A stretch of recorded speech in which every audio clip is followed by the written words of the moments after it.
Executive Vice President of Yale NUS, Associate Provost of NUS, Professor Florence Ling, Director of the Asia Research Institute, Dr. Jonathan Rigg, other distinguished guests, friends, and colleagues too numerous to name.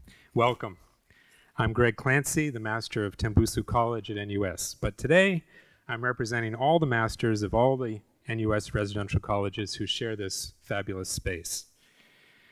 I'll leave it to those who'll be speaking here in a few minutes, and at the Forum on the Cold War, which begins at 7:30 tonight, which you're all invited to, I'll leave it to them to tell you about the significance of the Berlin Wall in history and memory. I want to spend my 2 minutes at the podium thanking a couple people present who worked tirelessly with many of the rest of you to bring these two artifacts here. One is Dr. Margaret Tan, Director of Programs at Tembusu College. Where is she? There, hiding. Who coordinated this whole project on behalf of the university. Margaret's also an artist, and she used her talents in the placement of these wall sections and the landscaping of this site. The other is, of course, the rector of our college. Before bringing him to the podium, however, I'd like to invite our guest of honor, Dr. Vivian Balakrishnan, to say a few words on behalf of the Foreign Ministry and the government of Singapore. Michael Witter, Ambassador of the Republic of Germany. Friends, ladies and gentlemen, and of course, students. Walls are usually a symbol of insecurity. At one level, countries put up walls when they want to keep the barbarians away. And they're afraid of being invaded, afraid for their security. And so walls are put up, and perhaps the most extreme example of that was the wall in China, the Great Wall. A more profound level of insecurity would be to put up a wall because you're afraid that your own people will run away. And in a sense, these two artifacts represent the latter model of a wall born out of profound insecurity. And what makes this wall or these artifacts more than just two big pieces of concrete is that if you think, and for those of us who have visited Berlin, and if you think about the lives that were sacrificed trying to break out of this wall, then you realize that it's not just the painting, but it's, in fact, you could almost imagine it being bathed in blood. And that gives it extra poignancy and extra power. If you fast forward to today, many people assume that when the Berlin Wall fell, some people claimed it was the end of history, the end of the Cold War, victory for the Washington Consensus, free trade, democracy, etc., etc.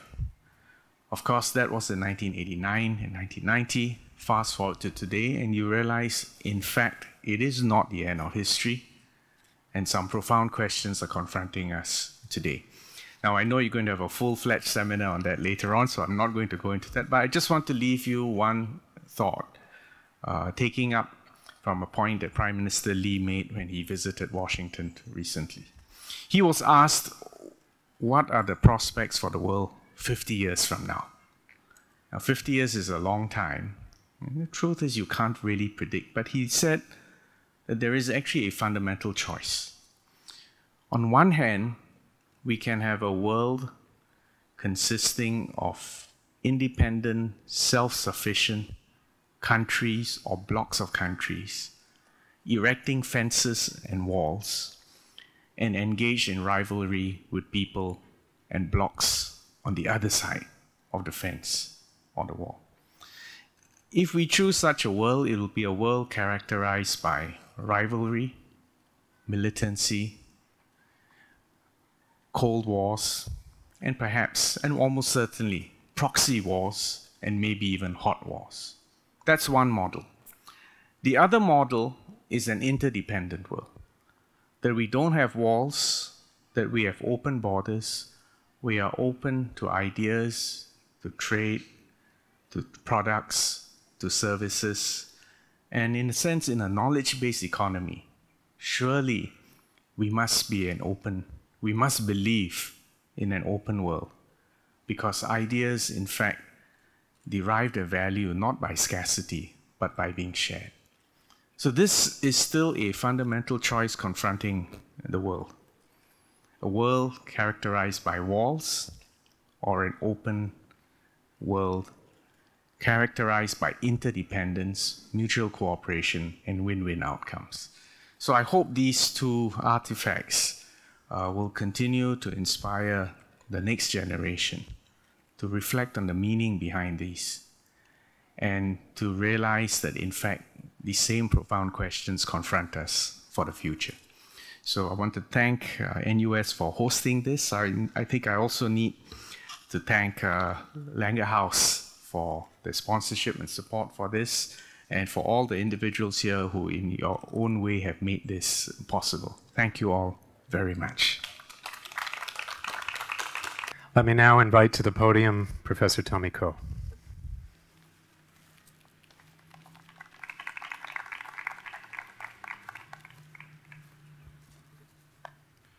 Our guest of honor, Dr. Vivian Balakrishnan, the Ambassador of Germany, my good friend, Dr. Michael Witte, another good German friend, Ambassador Carsten Wernicke, who is the Executive Director Designate of the Asia-Europe Foundation, a job which I had at the beginning of that journey. Ambassador Jai Sohan Singh, Singapore's former ambassador to Germany and the future ambassador to Qatar. Professor Tan Tai Yong, the Executive Vice President of the Yale and US College. Where's Tai Yong? Oh, there you're hiding behind. Tai Yong is also my personal tutor on history. And he had many colleagues on the Yale and US College. Professor Florence Ling, where's Florence? She's my boss here at NUS, and our many colleagues and students from NUS. Distinguished guests, ladies and gentlemen. I would like to thank the Foreign Minister for honoring us with his presence and for his wise impromptu remarks a few minutes ago. I would like to thank Ambassador Witte for being with us. Since the war came from Germany, it's only appropriate that the German ambassador should be here on this historic occasion. But most of all, I want to thank Ambassador Jai Sohan Singh, because without him, we wouldn't have the wall here. His good friend, Elmer Pross, the head of a company called Lager House, owned these two segments of the wall and donated them to Singapore last year as part of the celebration of the 50th anniversary of the establishment of diplomatic relations between Germany and Singapore. And I want to thank the Foreign Minister and the Foreign Ministry for making a loan of these walls to NUS.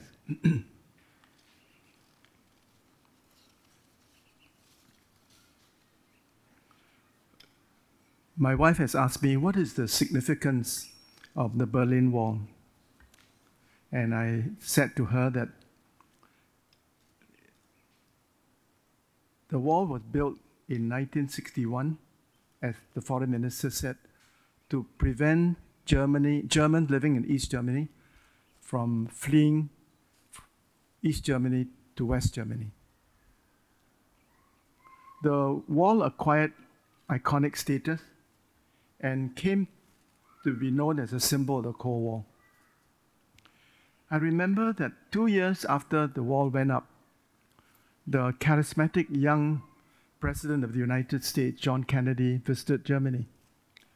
And when he was in West Berlin, he thrilled the German people when he declared, "Ich bin ein Berliner," I'm a Berliner. And 24 years later, another US president visited Germany. In 1987, Ronald Reagan, standing at the wall, said, "Mr. Gorbachev, tear down this wall." His wish was fulfilled on the dramatic day, 9 November 1989. I watched history being made as the wall came tumbling down. And 2 years later, the Cold War came to an end. Henceforth, students of history and political science at NUS and at the Yale NUS College will come and visit these two segments of the wall.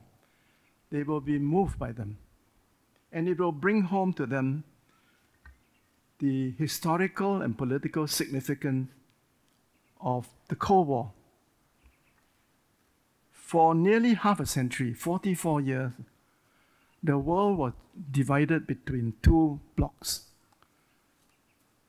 The Western Bloc, led by the United States, and the Eastern Bloc, led by the Soviet Union. It was a confrontation between two ideologies, democracy and communism, between two economic models, market economies and command economy, but it was also a clash between two value systems, two philosophies, two ideas of the ideal world.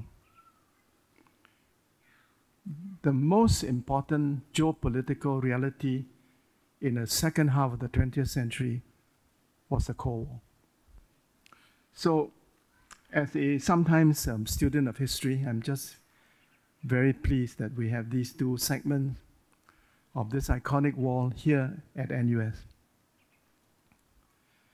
As someone who lived through the Cold War, I still remember there were occasions when the two superpowers came very close to the nuclear abyss. I remember in particular the Cuban Missile Crisis of 1962. There were other moments of confrontations. By a miracle, the Cold War ended peacefully.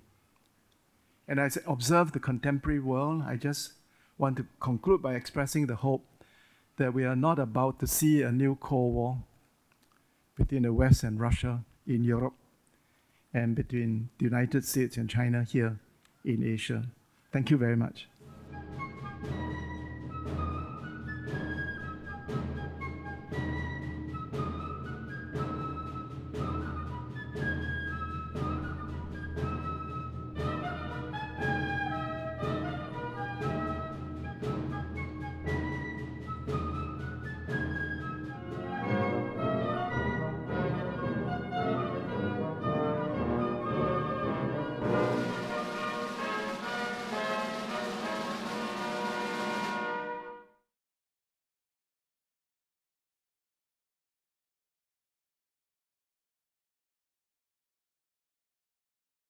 His Excellency Dr. Michael Witter, Ambassador of Germany to Singapore, Ambassador Karsten Warnecke, Deputy Executive Director of the Asia-Europe Foundation,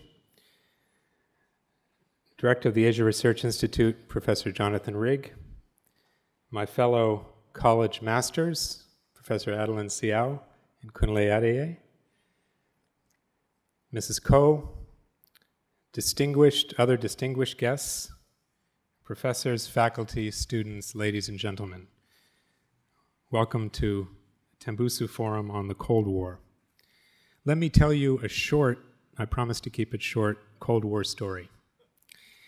When I was a college student, 18 to 21 years old, I believed I lived in a world split into two co-equal halves, a communist and a capitalist one, and that it would be like that for the rest of my lifetime and beyond, as long as both sides didn't fire nuclear missiles at each other. That was the only way we could imagine it ending. One day at my college, I went to a tea session where the guest was the American Secretary of State, the equivalent of Singapore Foreign Minister. Three of us, students, found ourselves alone with him in a corner, and one of us said what I just told you, that we expected there would always be two worlds, and we hoped that they would live in peace. He suddenly became very angry. "Is that what they teach you in college these days?" he said. "Do you want the peoples of Eastern Europe to live in oppression forever?" He virtually shouted at us. We were dumbfounded. This man, we realized, actually expected to win the Cold War. No politician on TV at that time ever talked that way because it sounded too dangerous. This was before Donald Trump. In fact, this man was actually, I'm talking about, was actually a Democrat, and a liberal one at that. He was famous for having opposed the war in Vietnam. It was the first moment in which I thought, maybe the people who run the government are not rational, or at least they're not the way they are on TV. That maybe behind the scenes they're putting us in mortal danger. All of us at my college were taught by our professors that the Cold War was a stalemate and that no one would ever win. But if they did, it was likely to be the communists. The textbook for my Russian history course was called The Soviet Achievement.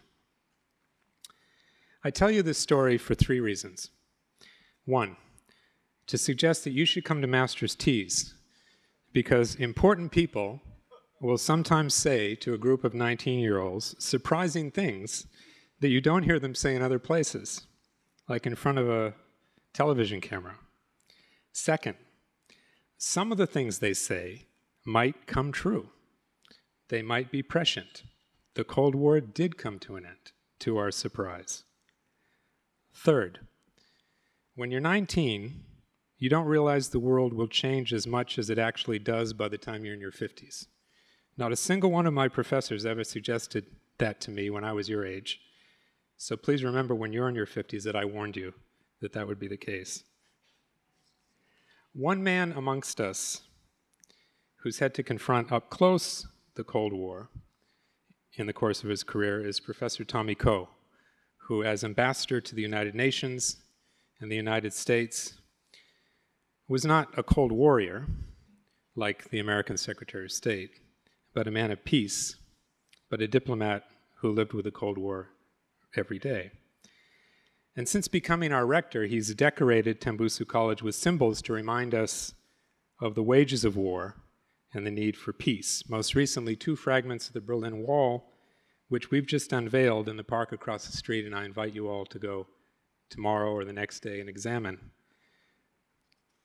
To put our Berlin Wall fragments in some perspective, Dr. Margaret Tan and some students from Tembusu College have made a short film, which we'd like to show you now before beginning tonight's forum. If I could get it up on the screen.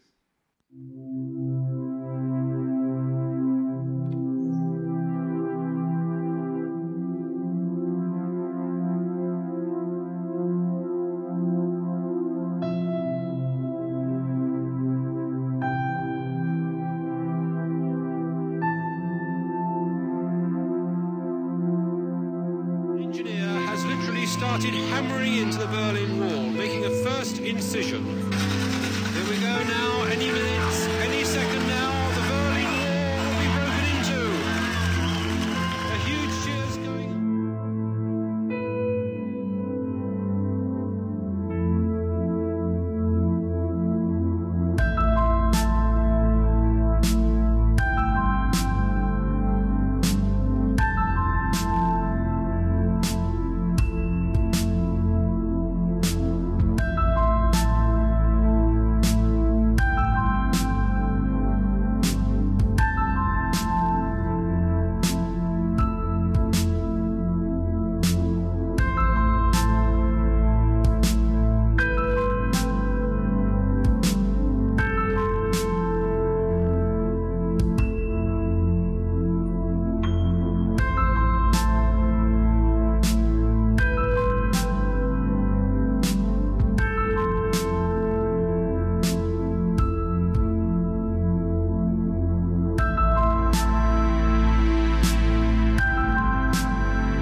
I've also just been told that there's a website called apparently Walnet, which catalogs all fragments of the Berlin Wall that have been scattered all over the earth, and that they have already made a page for us, even though we just dedicated it today.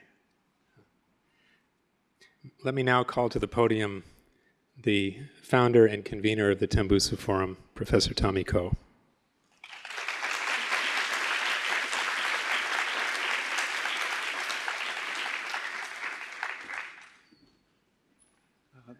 Thank you, Greg.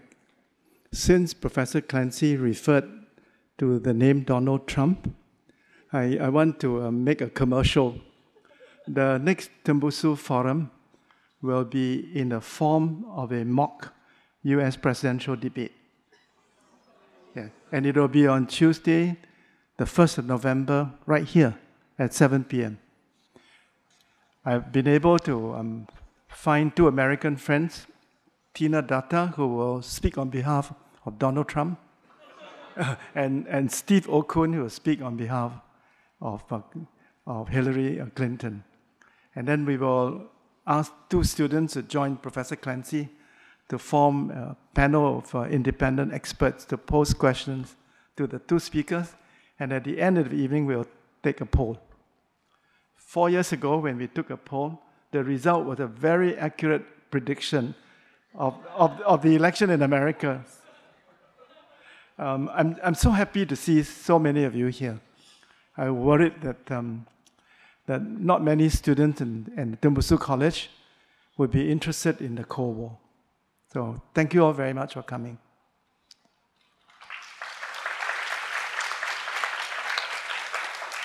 We are very privileged to have two segments of the Berlin Wall right here, just up the hill. And I hope that those of you who are not at the unveiling ceremony this afternoon will go and visit the two segments of the wall, because they represent a very important part of our history. So by way of introduction, I'll just say the Berlin Wall was a symbol of the Cold War. And the Cold War refers to a 44-year period when two superpowers, the United States on the one side and the Soviet Union on the other, and their allies, their respective allies, confronted each other, not just in Europe, but around the world through their proxies. And this was a life and death struggle between two superpowers, between democracy and communism, between free markets and command economy, but also two different value system philosophies. The Cold War divided the world into two opposing blocs, with some countries in between who belonged to the non-aligned movement. And Singapore was a member of the non-aligned movement, although in our hearts we were with the West. I can say that because the Cold War is over.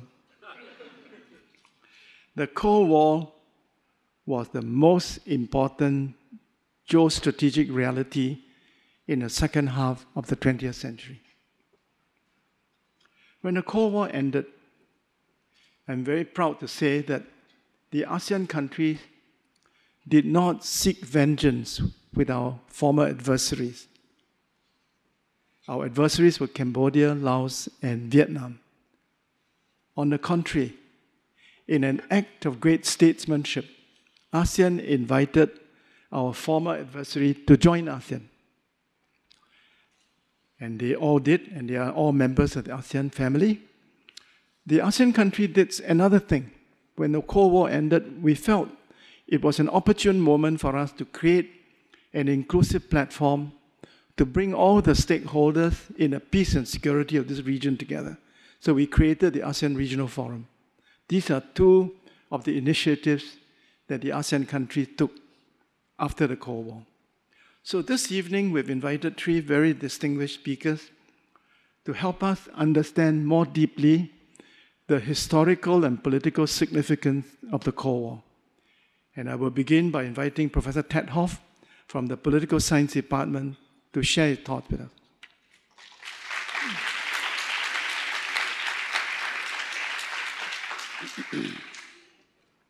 Thank you very much, Ambassador Coe, and thank you, Tembusu College, for inviting me, and Professor Clancy for inviting me. I went to the unveiling of the fragments of the Berlin Wall. It's quite a moving experience. As Professor Clancy, I also grew up during the Cold War. I'm a Cold War baby. My interest in the Soviet Union and Russia was born during the Cold War. I studied Russia and the Soviet Union because of the fear of nuclear war, because of the devastation of the Vietnam War. So it's quite a resonant experience for me. So 55 years ago this August, Berliners woke up to find that their city was going to be physically divided in two. The Berlin Wall, as Ambassador Coe has pointed out, became a symbol or an icon of the Cold War divisions between East and West. The wall was 155 kilometers long. You still can walk the path if you go to Berlin. Be a nice long hike. It was guarded by 11,000 soldiers. Now, before the wall was built, East Germany and the Soviet Union were faced by a crisis. You might ask, why did they build the Berlin Wall? Why would this be built? Well, it's because over the intervening 16 years, from 1945 to 1961, about 3 million East Germans fled to the West through Berlin. This is about 20% of the East German population. This was an example of voting with your feet, demonstrating your preference for one side in the Cold War over the other. Needless to say, this was incredibly humiliating for the East German leadership, and also equally so for the Soviets in Moscow. They had tried other means to prevent the exit of citizens, including reaching agreements with the United States and the West and the other occupying powers, France and Great Britain, but without success. So in a certain sense, the Berlin Wall was an act of desperation by Khrushchev to help his ally in East Germany, Walter Ulbricht, stem the tide. But of course, the erection of the wall was an extraordinarily important defeat for the East, for the Soviet Union, for communism during the Cold War. Its erection was the result of the soft power being exercised by the West over the Soviet Union, the Eastern Bloc, and the GDR, the German Democratic Republic. Soft power in the sense that the US and the West, unintentionally, without any deliberate effort to become who they were, they just were democratic capitalist states, on the daily basis represented an existential threat to the Soviet communist alternative. Now, I've done, my entire professional life has been spent studying the Soviet Union and Soviet foreign policy and so forth. So I could go into great detail, but I can tell when you work your way through the archives, the secret archives of the Soviet Central Committee of the Communist Party, the Ministry of Culture, so forth and so on, there's no single greater fear among Soviet leaders than exposure to the West, exposure of their citizens to the West. This goes a long way to explaining why so few Westerners were allowed to travel to the Soviet Union and how few Soviets were allowed to travel to the West. There was very, very little interaction between the two peoples. Indeed, one of the reasons why Gorbachev came to be Gorbachev was that he and his wife, Raisa, in the 1970s, spent 3 months traveling in France and Italy. They were stunned. All of the propaganda they had read about how miserable life was in the West, how oppressed people were, how poor people were, how racist people were, how repressive the governments were easily overturned just by daily experience, drinking and eating in French cafes and Italian restaurants and hiking through parks. So in a sense, the Berlin Wall was a massive defeat for the Soviet Union and the Eastern Bloc. Instead, the West, just by going on, being itself, daily demonstrated its attractiveness, its democracy, its economic accomplishments, its personal freedom and liberty. Indeed, now there are many volumes written about the devastating effect that jazz and rock and roll had on the Soviet Union. Right? Simply the broadcasting through the Voice of America and BBC, jazz recordings and rock and roll, Led Zeppelin, the Beatles, let alone free jazz, was a way of eroding understandings of Soviet superiority at home, and indeed, of course, they were blocked eventually. The tragedy is that the West never recognized its soft power advantage. Instead, it responded most robustly to the Soviet military challenge, which was the only card the Soviet Union had to play. By the time the Soviet Union collapsed, almost half of its budget was spent on its military. In the US, at the peak of the Vietnam War, it was 8%. 8%, 50%.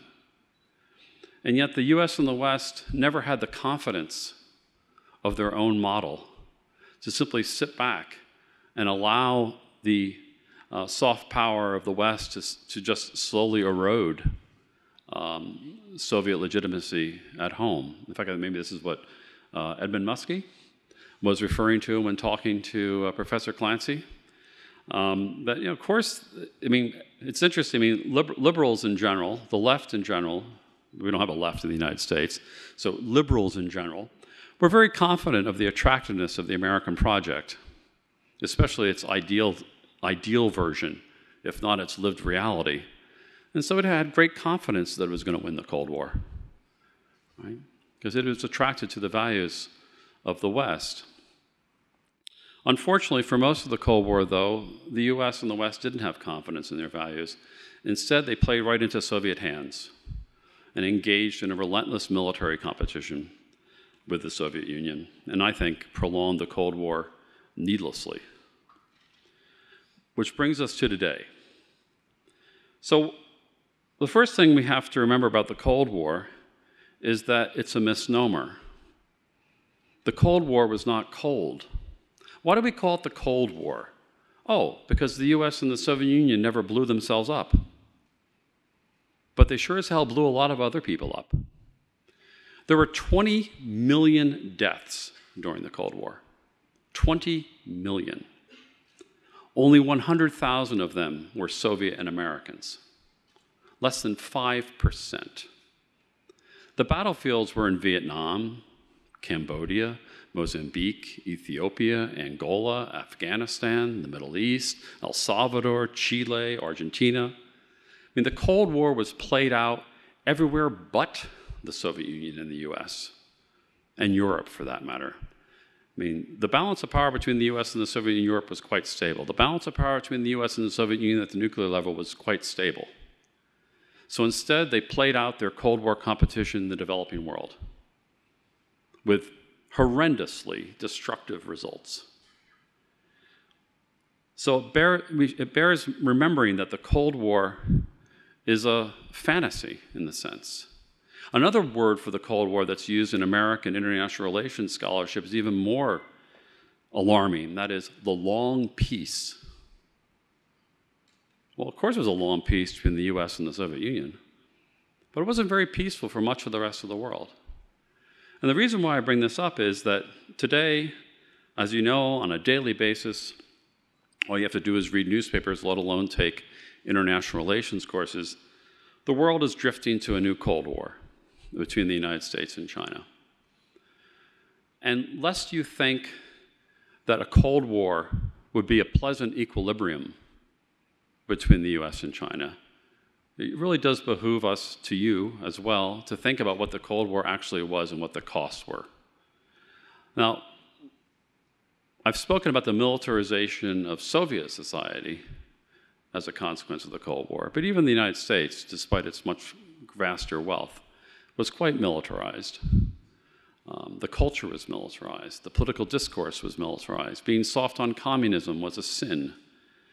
And I mean, frankly, I'm of the age where, now I spend most of my time, not most of my time, I spend a fair amount of my time writing and thinking about how to prevent the next Cold War between the US and China. And I give talks on it. I've given several talks on it here in Singapore, in fact. The prospects are not good. Most international relations theories I know of predict conflict between the US and China. But a prediction is not the same thing as inevitability. And here in the Singaporean context, I should point out that I'm sure Ambassador Koh can attest personally to this. Singapore played a not insignificant role as an intermediary between the US and China over the past 30 years. And I think it would be a good idea for you, Singaporeans, to think once again about what kind of role Singapore could play as an interlocutor between the US and China. It's clear that China pays attention to Singapore, as you know, over the last several weeks, where apparently a Singaporean diplomat behaved in a way as to gain Chinese attention at the Non-Aligned Movement conference in Venezuela, resulting in a pretty vitriolic exchange between the Singaporean ambassador to China and editors of Global Times, a somewhat affiliated Chinese national newspaper. But certainly, let's face it, China and the United States need all the help they can get in avoiding drifting into a Cold War. And maybe I'll end maybe with something more alarming, just so you'll be depressed enough to actually think about this and do something about it. During the Cold War, these 19,900,000 people died because the US and Soviets were competing. And this was happening when one of the powers, the Soviet Union, had virtually zero economic interests in the developing world. It was mostly an autarkic economy. I mean, the only raw materials it imported of any note were bauxite from Guinea and Jamaica to make aluminum. Otherwise, it was completely self-sufficient on raw materials. Well, that isn't the case anymore. So you can imagine the competition between the US and China in the developing world today, where both sides are dependent upon raw material imports, where both sides have material interests in the developing world. So it's not a very pleasant scenario we are sketching out. It'd be much better, again, this sounds very idealistic, but we should be idealistic, and that is, it would be much better if the United States and China would compete based upon comparative soft power. Like, who has the better model to pursue, right? Is authoritarian capitalism the way to go, or democratic neoliberalism the way to go? And certainly the US is doing a very, very good job of dissipating whatever soft power it has in the last 20 years, but especially with the current election. But anyway, when you go look at the Berlin Wall, think about how it came down. It didn't come down in a volley of bullets. It came down because one system collapsed because of daily, relentless exposure to an alternative model that 250 million people preferred to the one they were living under.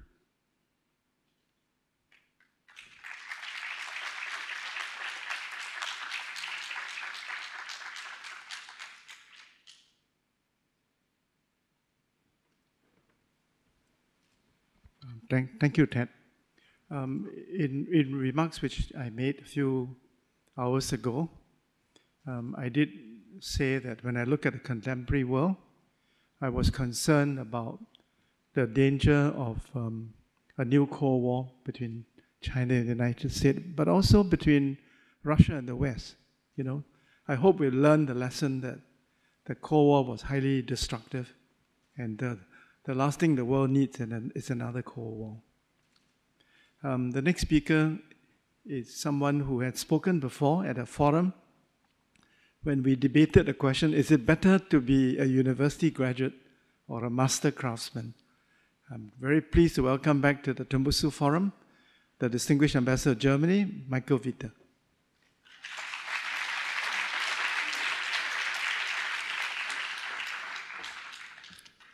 Thank you so much, Professor Tommy Koh. Distinguished professors, dear colleague Ambassador Warnecke, dear students, of course this topic is much more serious than talking about craftsmanship or doing university study. Let me add to this conference with some particularly German perspectives and German remarks. Of course, when I was your age, dear students, and the Berlin Wall, of which you can see the artifacts on the hill, and the fiercely guarded border that went through Europe was still real. That was also my age when I had your age.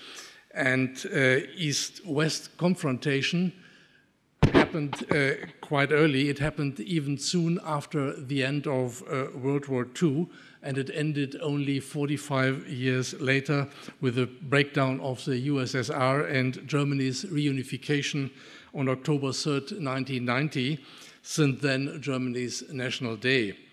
The 45 years history of Cold War, in our view, had different phases.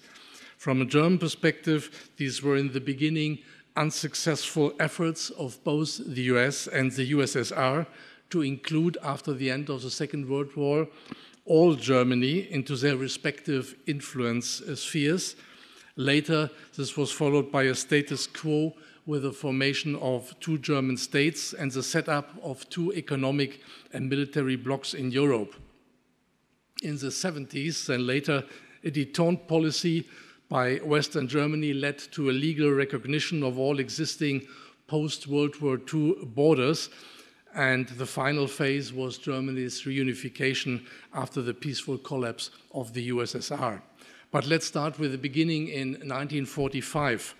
The beginning of the Cold War was the end of the so-called anti-Hitler coalition between the USA, the UK on the one side and the USSR on the other side. This coalition had the only commonality of defense against victory over Nazi Germany. From the very beginning, there was deep reciprocal mistrust between US, UK, and Russia, so a basis for the Cold War was already laid before the end of World War II. From 1943 to 1945, still during the World War, it had been US President Roosevelt and the Western alliance strategy to convince Russia to enter into the war against Japan.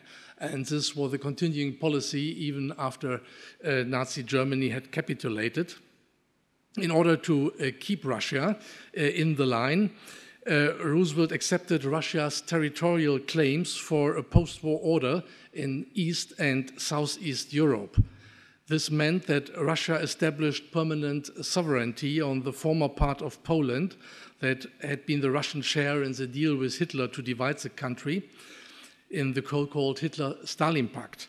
And for this loss of former territory, Poland was compensated by handing formerly German territory over to Poland. So Poland, the state of Poland, was moved to the west. And this led in the between 12 and 14 million Germans that had to leave what before had been their home for generations. This was among, if not the biggest forced exodus in history, and almost every German is concerned by this. Both my parents fled. The parents of my wife stayed in Poland. That meant they had to give up the German nationality, had to learn a new language, and had to adapt to a new system. Despite these territorial concessions of the West to the USSR, Russia did not stop expansion, and that triggered the East-West confrontation. Germany, as well as Eastern Europe, became the object of East-West confrontation, at least the first object. Later, this was followed by reciprocal wars in Asia, in Africa, and in Latin America. But the first area of confrontation was Europe, and it was about the question about future Germany that triggered that rivalry. When Germany capitulated in May 1945, it was parted in 4 territorial zones, each occupied by one of the Allied powers. There was an American zone, a British zone, a French zone, and a Russian sector. The same applied to the city of Berlin, that was exposed as an island in the middle of the USSR occupational zone. Both sides, US and USSR, in the beginning tried to establish either an undivided Germany as part of the West or an undivided Germany as part of the East, of the communists. But these efforts were not successful. The USSR then made steps in Germany to secure its eastern part as a communist dictatorship. It also tried to extend its influence in Turkey and Greece and became more and more expansionist. This led to the break of the heterogeneous anti-Hitler coalition. The USA switched to a confrontational strategy of containment or even rollback, trying to prevent communism from gaining more ground in Europe. In 1946, Churchill summarized, "An iron curtain has fallen, dividing Europe." The major consequence of this confrontational strategy between the US and the USSR, characterized by a tit-for-tat rivalry policy, was the formation of an Eastern and a Western bloc in Europe and the establishment of two German states in 1949. As part of the unsuccessful attempts to get the whole Germany in one or the other sphere of influence, the US in 1947 started a strategy to revitalize Europe economically.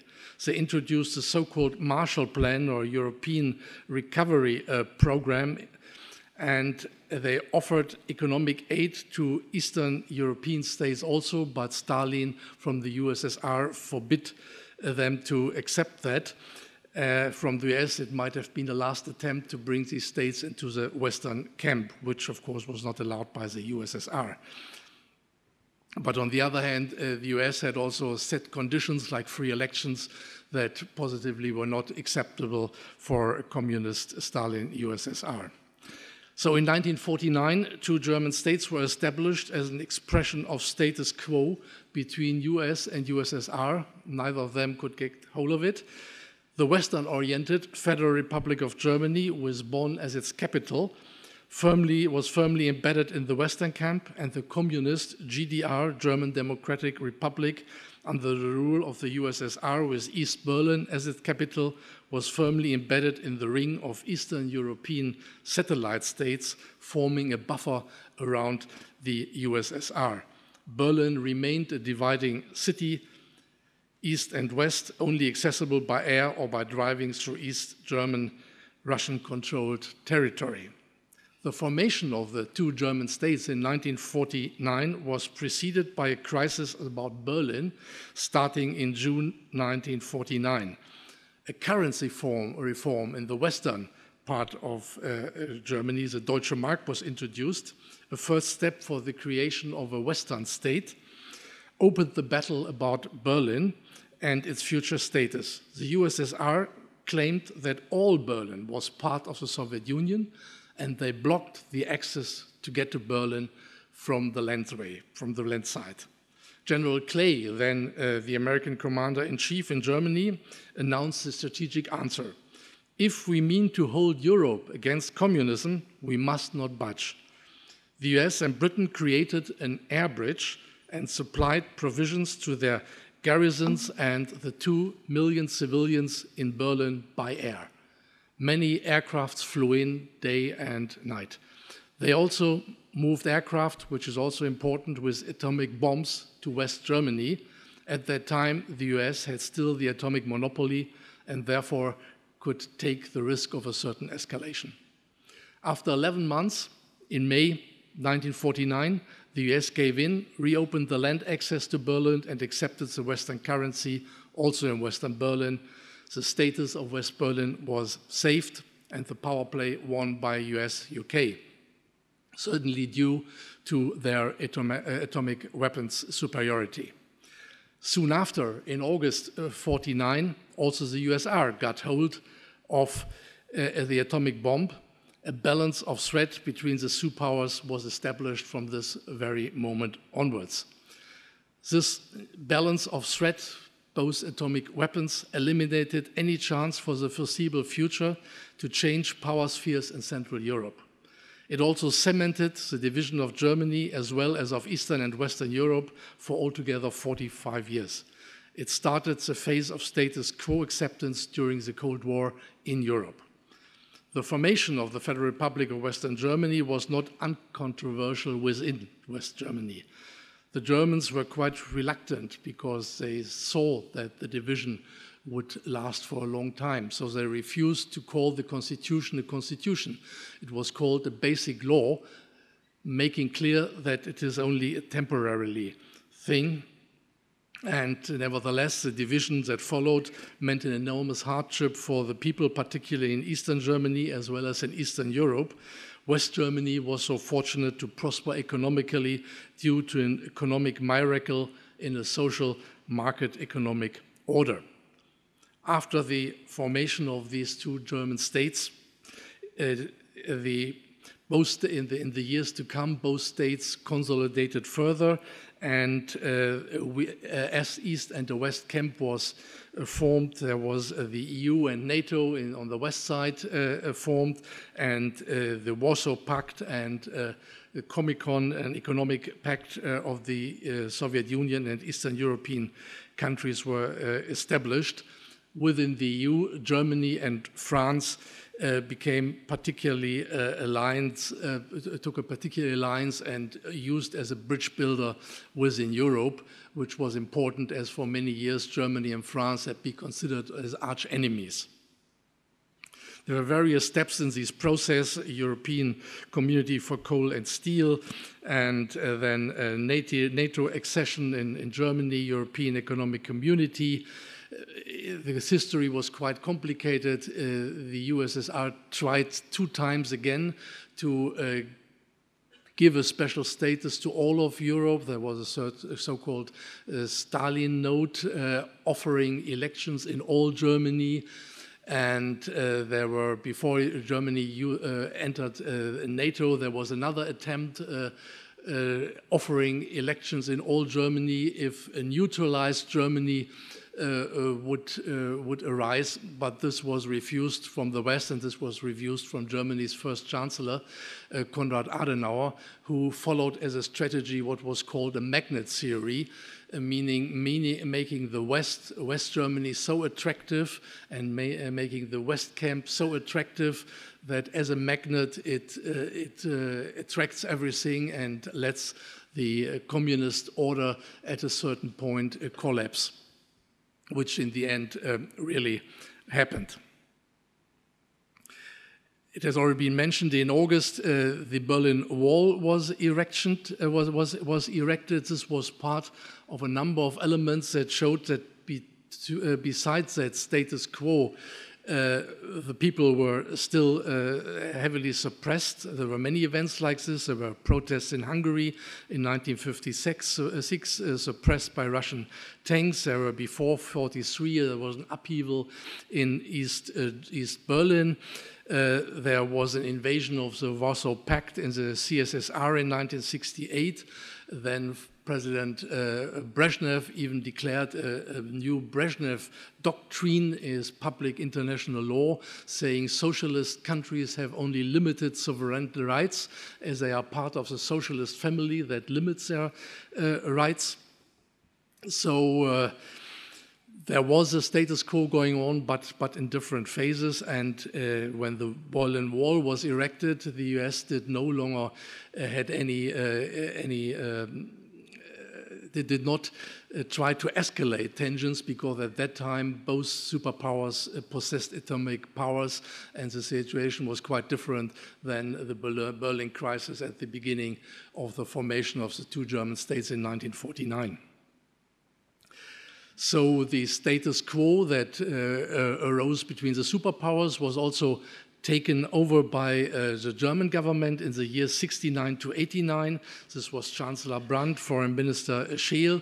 They followed a détente policy, new Ostpolitik, meaning in substance that they created contracts with the Soviet Union, with Poland, normalized the relationship with Eastern Europe, recognized the post-War II borders, and this led also to significant easing and normalization of relations between Germany, West Germany and East Germany, and West Germany and the East, and both German states in 1973 could become United Nations members. So there, it is right. All these years, there was never a military explosion of the Cold War in Germany and in Europe. But I can assure you, having lived there, it was not an attractive feeling that Germany and Europe was a potential battleground. And the stationment of Pershing intermediate-range missiles in Western Germany as a response to Soviet SS-2 missiles was a very intensive political debate, because these powers had, these modern weapons had the capacity to eradicate what is known as the middle of Europe. I think it was the double-track decision to station these medium-sized weapons that finally made another part to have the USSR system peacefully collapse.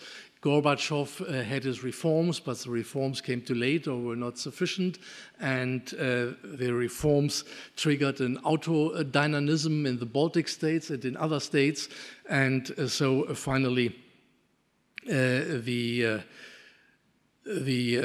Soviet order collapsed, and Germany could reunificate. This has happened in various phases. East German residents traveled to Hungary and to Prague. They occupied West German embassies, seeking shelter there, and they were allowed to travel back to Germany. And then later, the Berlin Wall fell, as we had already several times discussed here. And after the fall of the Berlin Wall, the 2+4 treaty finally ended in the German reunification. And what Foreign Minister said before, in some optimist minds, this sparked the hope for an end of history, permanent end of Cold War. Looking at the world from today, few people are still that optimistic. Thank you very much.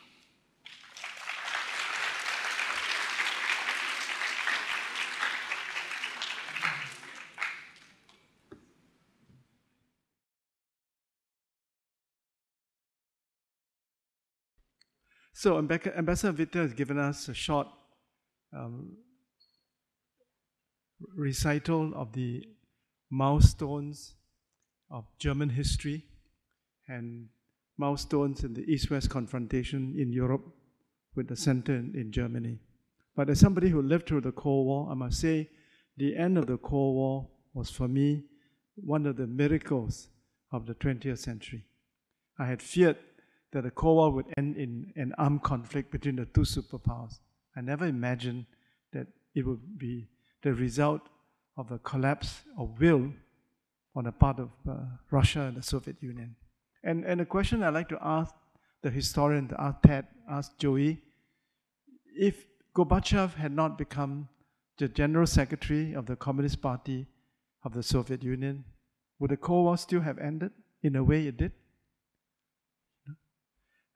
So the next speaker is Professor Joey Long from the History Department, who's done a lot of work on the history of the Cold War, especially its ramifications here in Asia. Joey, please.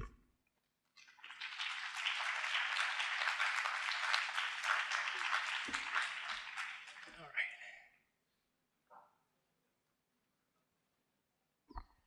Okay, I'm going to use some slides just to help me to go through this talk.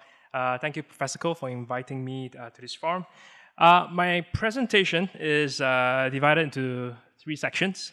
As background, I thought that I will first talk about Berlin and its connections to the Cold War. And in the second part of my talk, I will then discuss the globalization of the Cold War to the so-called Third World, a subject that Professor Hoff had touched on, with a focus on my own area of research in Asia, Southeast Asia in particular. And to get you to reflect on the significance of the Cold War to the global history of the 20th century, I will then end the talk by provoking you to think about the Cold War by juxtaposing the wall to the other Cold War monuments and symbols across the world.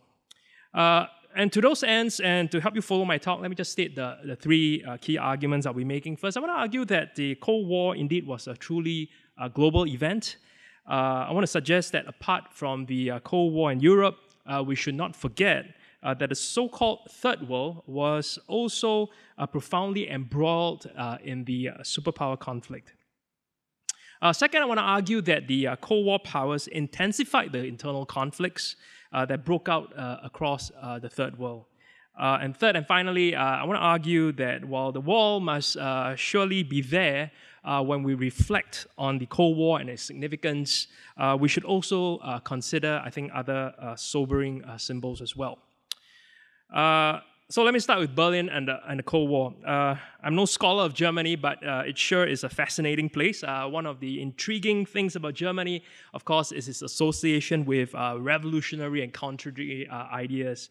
Think about militarism and idealism. This is a country that is associated with Hitler and also with Kant. It is a country that produced both Heinz Guderian, the architect of Blitzkrieg, and also Wilhelm Richard Wagner, the composer of The Rite of the Valkyries. Still, as far as Berlin is concerned, one of the most famous ideas that, of course, emanated from that fascinating city is communism, right? Okay. And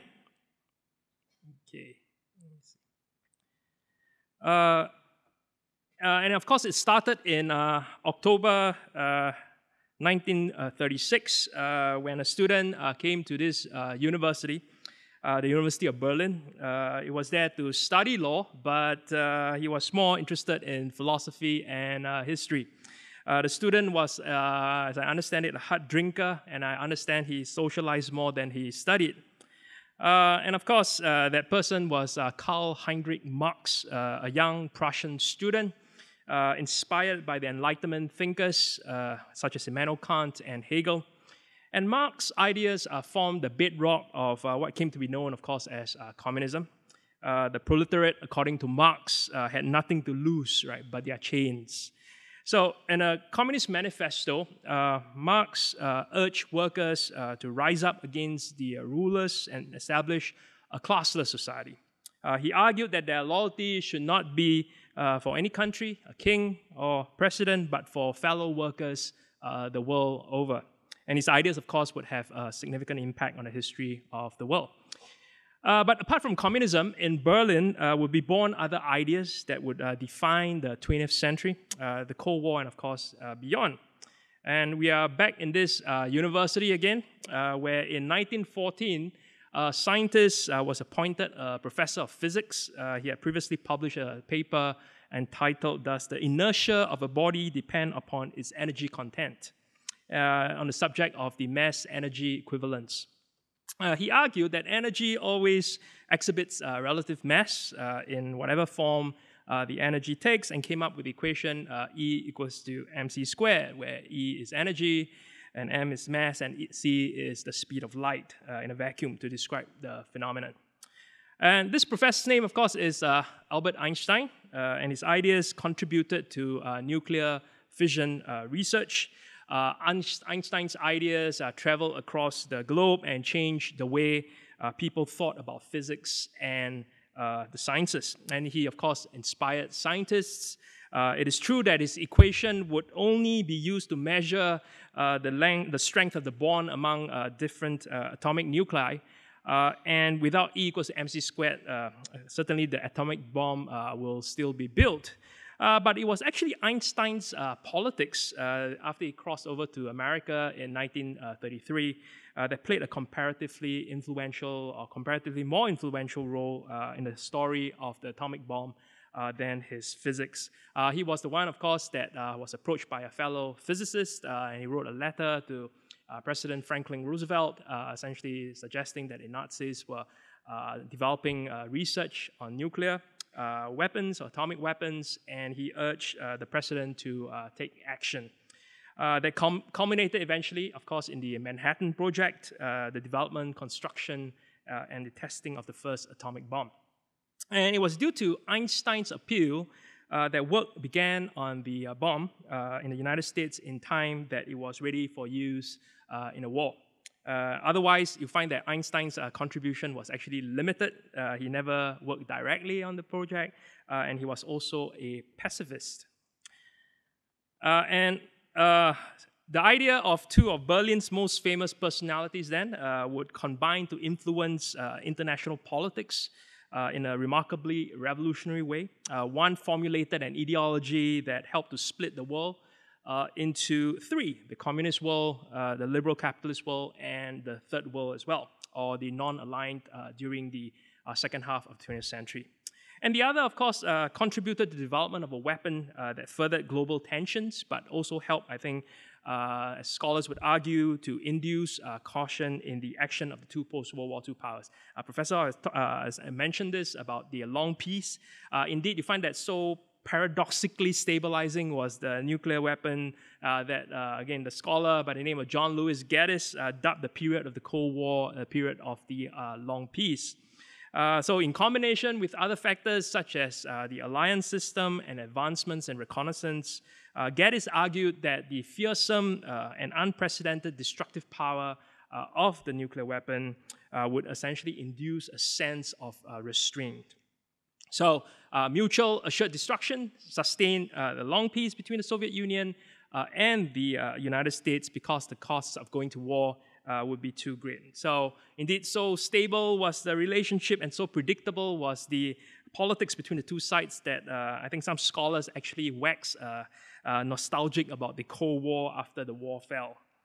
Now, if we stop the story here and see Berlin, the Cold War, and Checkpoint Charlie as symbolizing the Cold War, or if we merely view the two Berlins as rival showcases of rival systems, one a communist workers' paradise and the other an island of capitalist freedom, and say that is what exemplified the Cold War, I think we will miss an important aspect of that conflict.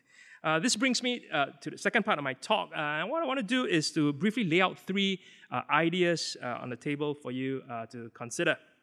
And the first is that apart from the war or the troubles in Europe, we should not forget that the superpower rivalry moved indeed to what we use to call the Third World, or now what we popularly call the Global South. Indeed, stalled in their ability to advance their aims in Europe because of the presence of nuclear weapons. The United States and the Soviet Union would move to impose their ideological, political, and social economic systems on the Third World. And by the Third World, I hark back to its original use in the 1950s. It was coined by a French journalist, Alfred Sauvy. He published an article in 1952 linking the Third World to the Third Estate in pre-revolutionary France, a group determined to assert itself and find justice. More specifically, of course, the Third World refers to the former colonial or semi-colonial countries or the late colonial countries in Africa, Asia, and Latin America that were subject to European economic or political domination. Now, in a fascinating book entitled The Global Cold War, Arnie Westad argues that the respective ideologies that they adhered to moved the United States and the Soviet Union to intervene repeatedly in Asia, in Latin America, and in Africa, despite the frustration, the bloodshed, the political turmoil, and the damaging diversion of resources that the interventions usually brought to each one of them.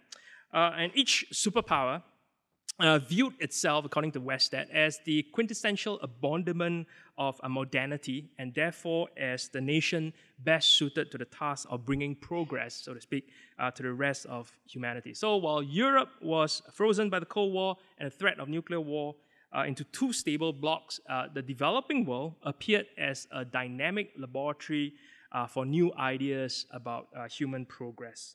And usually aided by local allies, both superpowers consequently intervened in the Third World, not merely to gain some tactical military advantage over one another, but to carry out global schemes of modernization that were premised on their own positivist, technocratic faiths. And from this perspective, I think the Cold War in the Third World looks a great deal like the imperial rivalries that preceded it. Indeed, to West that the Soviet and US involvement in the developing world was indeed provoked by a desire to impose their versions of modernity on the Third World.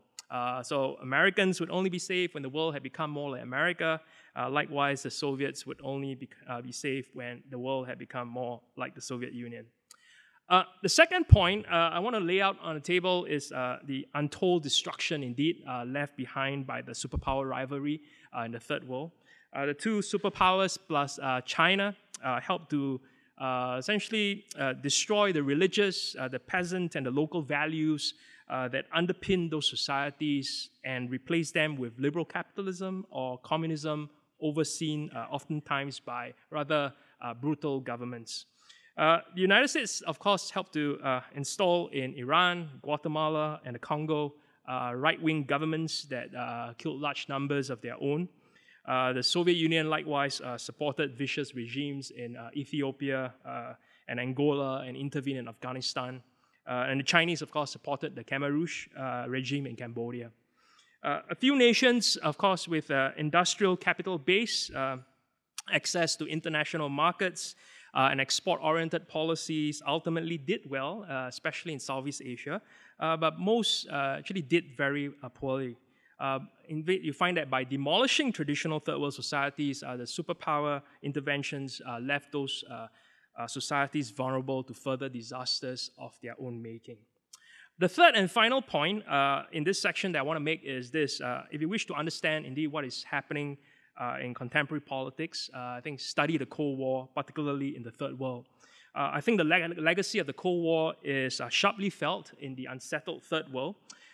Unexploded bomblets continue to adversely affect development in Laos. Agent Orange continues to afflict people in parts of Vietnam. Sons and daughters who lost their parents during the Khmer Rouge years seek closure to their psychological wounds. And these conflicts started as internal conflicts, but the Cold War powers, I think, intensified them. And their interventions and supply of resources broadened the scale of those conflicts and left behind pretty nasty legacies. And this brings me to my third and final section of the talk. I want to end by just discussing this thing called cultural symbol. I think cultural symbols, of course, exist because people attach meaning to structures, making them icons to represent a place, a region, or a historical period. And as we reflect on the Cold War and its significance, this, of course, must surely be there. Indeed, I think we should be deeply grateful to the donor for donating parts of the Berlin Wall to NUS. Indeed, if they were once baked, right, to divide, surely may they serve now, indeed, like this forum to bring people together.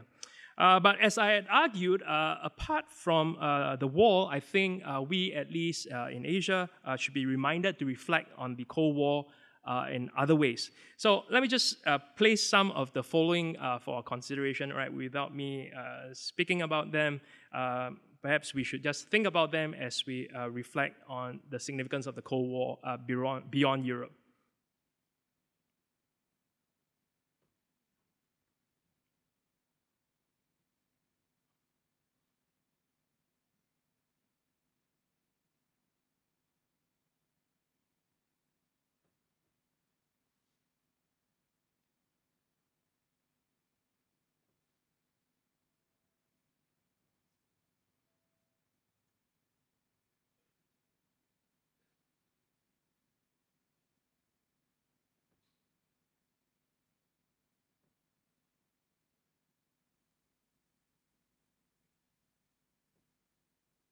Thanks very much.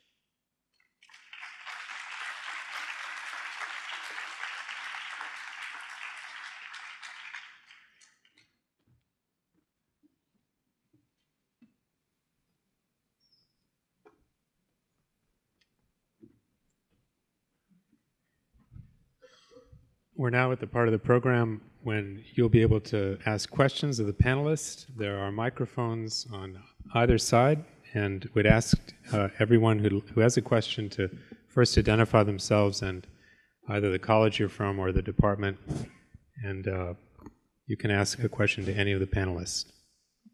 Because of the lateness of the hour, I suggest we take 3 questions at a time. So may I have the first 3 questions? Could you introduce yourself and then pose the question? I'm Yang Long, a year 1 sociology student. And my question would be, in light of a world where democracies are facing a lot of problems like populist politics or greater inequality, do you think that Karl Marx's vision of a communist revolution will ever happen? Since it didn't happen in a Cold War, do you think this is a century where it could potentially happen? Thank you. So the first question is whether, although the Cold War has ended, is communism dead, or whether we will see a revival of the attractiveness of communism. Second question.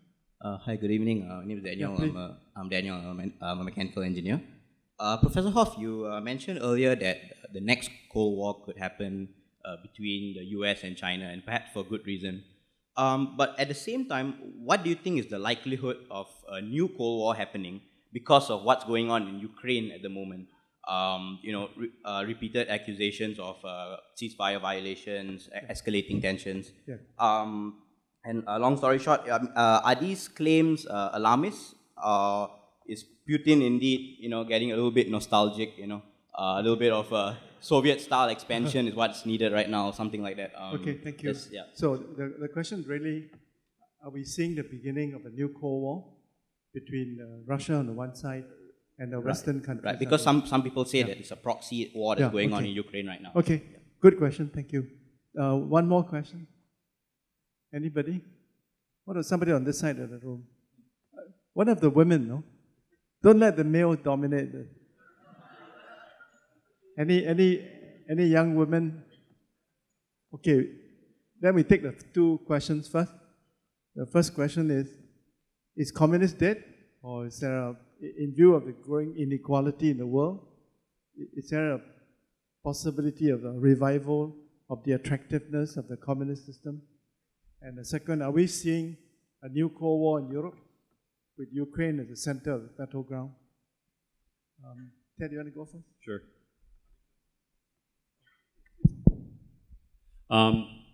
It's interesting because when the Soviet Union collapsed, there were a lot of people who believed that this was also the collapse of Marxism. But the announcement of the death of Marxism is quite premature. I don't think Marxist scholarship has ever been more vibrant and varied and interesting than it is now, at least within the academy, and not just in political science, but in sociology, philosophy, English language, literature, history, sociology, and so forth and so on. So I think to make a long story short, Marxism isn't now about necessarily material class analysis, but rather about difference and oppression in general, such that you'd expect revolutionary situations to arise based upon inequalities along dimensions other than simply income, right? Such as religion, ethnicity, sexuality, gender, and so forth. So anyway, my advice is that you treat Marxism seriously, because it's an intellectual project. It still has a lot of legs. On the Cold War with Russia, I do Russia for a living, and I guess my view is that it's just a sideshow for the United States, at least, which keeps its eye on the ball of China. I think the expectation, at least in the United States, is that Russia is in terminal decline, and that its behavior in Ukraine is simply symptomatic of that. That its political system requires these kinds of neo-Soviet adventures in order to legitimize continued rule.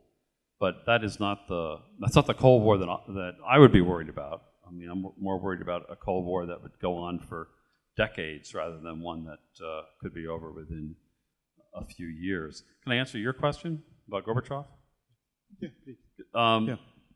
It's interesting. You have the great person theory of the end of the Cold War.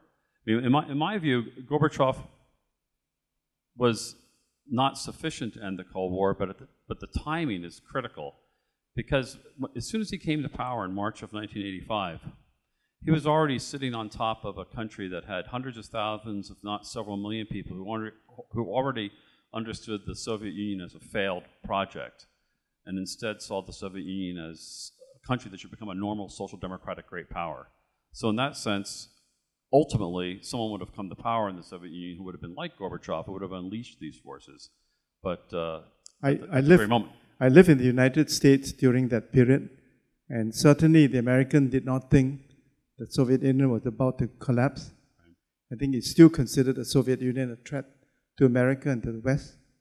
My view is that if Gorbachev had not become General Secretary, the Soviet Union would have lasted longer.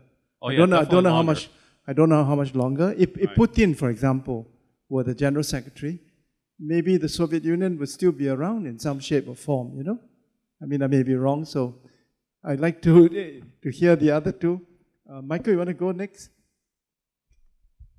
You can answer any of the three questions. Well, with regard to Russia, West, Ukraine,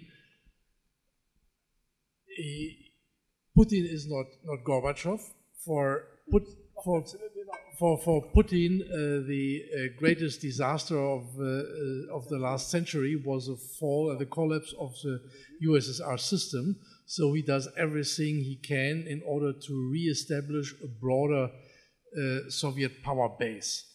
And with regard to the Ukraine, there certainly are different perceptions. There is certainly a Russian perception that sees the Ukraine more as an historic territory of Russia that only for a coincidence had been shifted to Ukraine because Ukraine then was part of the USSR. But this perception cannot be a reason to hinder people if they want to decide differently number of years later to do so. So to sum it up, I would see some rationalism in the Russian side. You can cooperate with the Soviet Union as we have seen in the Iran issue. There are also attempts... But not in Syria? In Syria it's going on, but it's not successful. Not in Georgia, not in Ukraine. But from a German perspective, there is a famous proverb saying relations with the United States cannot be missed, but the Soviet Union cannot be geographically moved. So you have to enter into dialogue and have to try to bring them in. So I see particular benefit in the revitalization of the OSCE that had fell into a long sleep for many years, because it's a multilateral format to engage dialogue between the East and the West, and this is more important than ever. It will be difficult, but there is no alternative. Joey? Let me just add a couple of points, I think, to what Ted was talking about in terms. I think no one indeed predicted the end of the Cold War, but I think there were a small number of people who studied the Soviet Union and came to some conclusions. The name slipped my mind, but I think there was a sociologist who was studying the production of toilet paper in the Soviet Union. And the scholar found that the Soviet Union was not producing enough or did not have the resources to actually produce toilet paper. Now, if you run out of toilet paper, you are in a full of right. So, and I think that was one of those signs that some scholars were looking at, and so I think they were suggesting that this country was on the verge of collapse. About the second point about Marxism, I think is there a revival of the communist system? I think the governments now are much more responsive to what's happening in society. I think governments do treat such ideas seriously. Indeed, if there were issues in society, I think they would come up with policies to deal with pressures in society that can actually lead to revolution. So I don't really see a return of a communist system. But again, woe betide the historian who tries to predict, right? So, but I think governments, the point is, I think governments are are adaptable and they are coming up with policies that can actually stave off such things from occurring. Thank you, Joey. I want to answer the two questions of the student. I want to remind everybody that the end of the Cold War was not the death of communism. Was not. Remember, there are still 5 countries in the world today ruled by the Communist Party. The second largest economy in the world, the People's Republic of China, is a country still ruled by the Chinese Communist Party. Vietnam, Laos, Cuba are all ruled by Communist Party. In North Korea, you have a very weird version of a Communist Party, which is also a dynasty of a Kim family. So communism is not dead, you know. Communism has been transformed by the Chinese leaders into almost unrecognizable form, but it is not dead. Secondly, I would say that I'm beginning to see the signs of a new Cold War in Europe between Russia and the West. President Putin is a very different leader from his predecessor, Boris Yeltsin. I think his agenda is to try to rebuild the Russian Empire. And he's made encroachments, first in Georgia, now in Ukraine, with no serious response by NATO or the West. And he's stronger today in Syria than he was before. And the West are unable to respond to him in an effective way, you know. So he's not to be underrated. And there is a danger, I think, of the return of the Cold War to Europe. I fear even more the early signs of the beginning of a Cold War between the United States and China, which would have very serious repercussions for all of us in Asia, including Singapore. So let's have some more questions. Okay, so let's take three more questions. Yeah, go ahead. Introduce yourself and pose the question. Hello, my name is Go Yang. I'm a Year 3 Psychology undergraduate. Tonight we have discussed perhaps a bit of a teaser of the upcoming forum, and I think it's a very important point to note that I would like to ask the current panel, what do they think of the current foreign policies and stances by the current 2 election candidates in the USA, and how would that alter the trajectory of a possible Cold War occurring, especially considering how the US has... Can you ask this question on the 1st of November? No, not tonight. Not tonight. Okay, then in that case, could I ask the second question in that how would a very real possibility of a Russia, China, and USA Cold War play out? Because it